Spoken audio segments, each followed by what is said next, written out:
তিনি এখন বাড়িতে আছে, তিনি এখন বাড়িতে নেই। তিনি কি এখন বাড়িতে আছে? তিনি কি এখন বাড়িতে নেই? দেখো এখানে একটা এক্সপ্রেশনে আমরা 4 ধরনের বাক্য তৈরি করব। একটা এক্সপ্রেশন আমরা 4 ধরনের বাক্য তৈরি করবো। দেখো এখানে তিনি এখন বাড়িতে আছে, তাহলে তিনি এখন বাড়িতে আছে, তিনি এখন বাড়িতে নেই। আবার এটাকে প্রশ্ন করছি কি, তিনি কি এখন বাড়িতে আছে, তিনি কি এখন বাড়িতে নেই, তিনি কি এখন বাড়িতে আছে। জাস্ট এটাকে আবার প্রশ্ন করছি, এটাকে আবার প্রশ্ন করছি, আবার এটাকে দিয়ে এটা এই যে নেগেটিভের উপরে প্রশ্ন করছি। দেখো কিভাবে আমরা সাধারণ বাক্য, আমরা উপরেরটা এই যে আছে, এখানে তিনি এখন বাড়িতে আছে, এখানে কি আছে আমরা হ্যাজ বা হ্যাভের মধ্যে কি ব্যবহার করবো একটা? আমাদের কি তাই মনে হচ্ছে?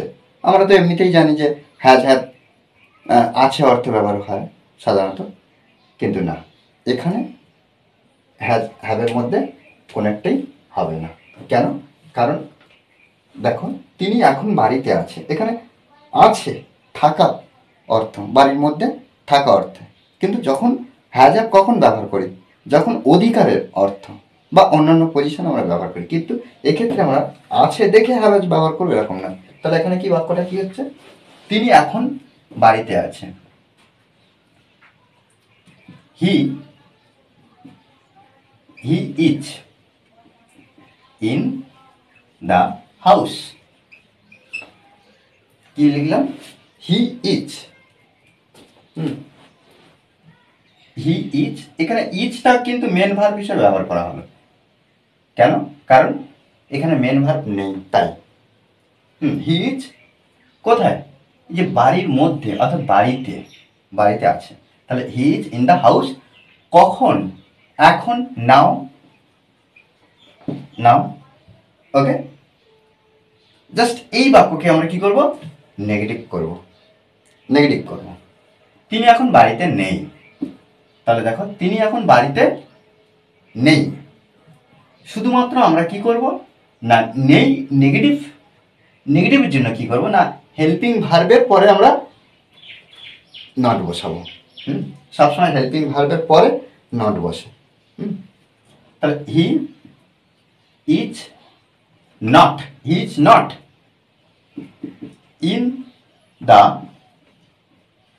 House now. তাহলে he is not in the house now, তিনি এখন বাড়িতে নেই। এবারে দেখো প্রশ্ন করছি, তিনি কি এখন বাড়িতে আছে?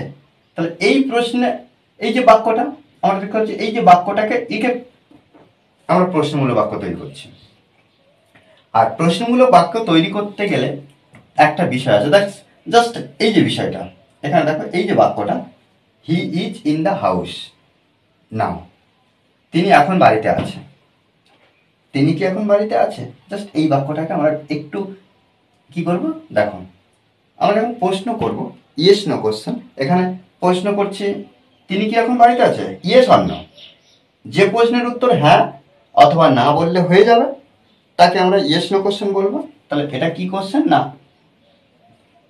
Yes no question, yes no question. আর ইয়েস নো কোশ্চেনের ক্ষেত্রে কি হয়, যে হেল্পিং ভার্বটা আমরা পাবো সেই হেল্পিং ভার্বটা সাবজেক্টের আগে, অর্থাৎ দেখো এই যে হেল্পিং ভার্ব সাবজেক্টের জায়গা নিয়ে যাবো আর সাবজেক্টটা হেল্পিং ভার্বের জায়গায় নিয়ে যাবো। তাহলে এখানে আমরা এটা লিখতে পারি তো যে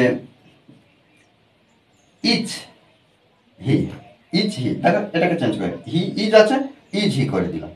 is he in the house now, is he in the house now. এবার জিজ্ঞাসা চিহ্ন। তাহলে আমরা প্রশ্ন করছি is he in the house now, সে কি এখন বাড়িতে আছে?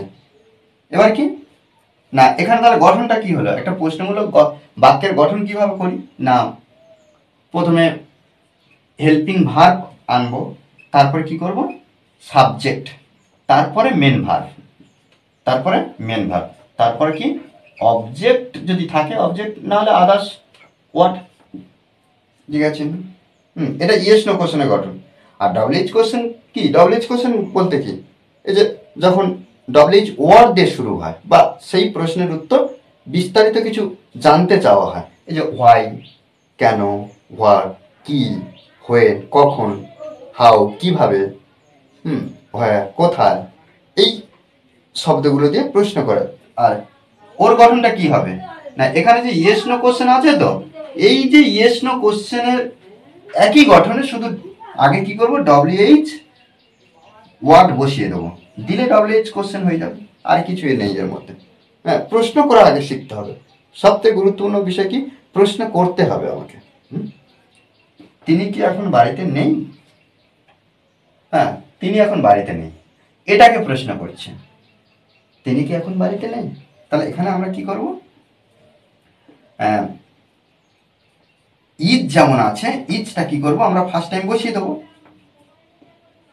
ইজ হি, ইজ হি, তারপরে not, is he not, is he not, is he not কি, ইন দ্য হাউস। তাহলে is he not in the house, is he not in the house, কখন, এখন, নাও। ওকে, দেখো এইভাবে কিন্তু আমরা প্রত্যেকটা বাক্য সুন্দরভাবে ট্রান্সলেট করব। আমাদেরকে বুঝে নিতে হবে যে বাক্যগুলোর এক্সপ্রেশনটা কি। বুঝে আমরা কখনো কি করবো, সিম্পল সেন্টেন্সে, কখনো ইয়েস নো কোশ্চেন, অর্থাৎ ইয়েস নো কোশ্চেন বা ডব্লিউএইচ কোশ্চেন, প্রশ্নমূলক বাক্য থাকলে আমরা সুন্দরভাবে ট্রান্সলেট করার চেষ্টা করবো। শুধুমাত্র মনে রাখতে হবে প্র্যাকটিস, প্র্যাকটিসের বিকল্প কিছু হয় না।